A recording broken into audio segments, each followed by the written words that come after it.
আমরা এখন transform palette নিয়ে আলোচনা করব। তো ট্রান্সফর্ম প্যালেট নিয়ে আলোচনা করার শুরুতে আমাদেরকে জানা প্রয়োজন এই ট্রান্সফর্ম প্যালেটটি কোথা থেকে আমরা নিয়ে আসব।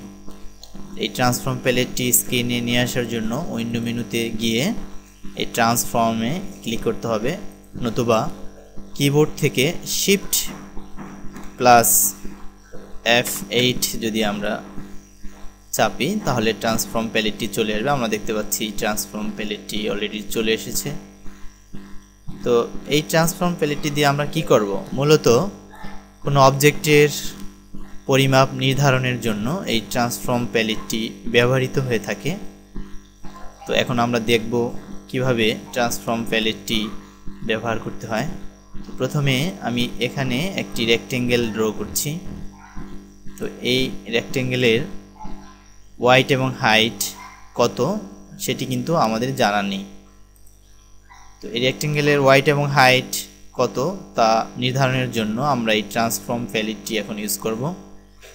তো এখানে ওয়াইড আমরা দেখতে পাচ্ছি, এই ওয়াইটে যদি আমরা 7 লিখে দেই এবং হাইটে যদি এখানে 5 লিখে দেই, লেখা হয়ে গেলে আমরা যদি এন্টার চাপি, এন্টার চাপার সাথে সাথে আমরা এখানে এই রেক্টেঙ্গেলের ওয়াইড এবং হাইট যথাক্রমে 7 এবং 5 দেখতে পাচ্ছি।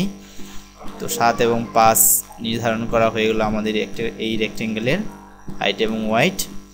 তো কখনো এরকম হতে পারে যে এই ট্রান্সফর্ম হাইট এবং ওয়াইড 7 এবং 5-এর সাথে যে ইঞ্চি আমরা দেখতে পাচ্ছি, ইঞ্চিতে না থেকে অন্য কিছু থাকতে পারে, সাধারণত পিটি থাকতে পারে। তো পিটি থাকলে সেই ক্ষেত্রে আমরা হাইট এবং ওয়াইড কিভাবে নির্ধারণ করব?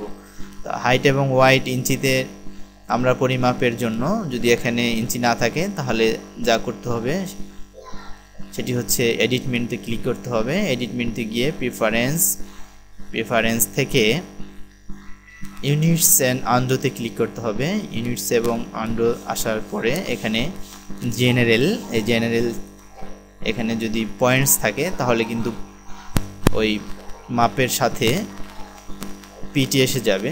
কিন্তু আমরা যদি এখানে এই ইঞ্চি দেই, ইঞ্চি দিলে আমাদের এখানে হাইট এবং ওয়াইড আমরা ইঞ্চিতে পাবো। তো এভাবে কোনো অবজেক্টের পরিমাপ আমরা নির্ধারণ করব।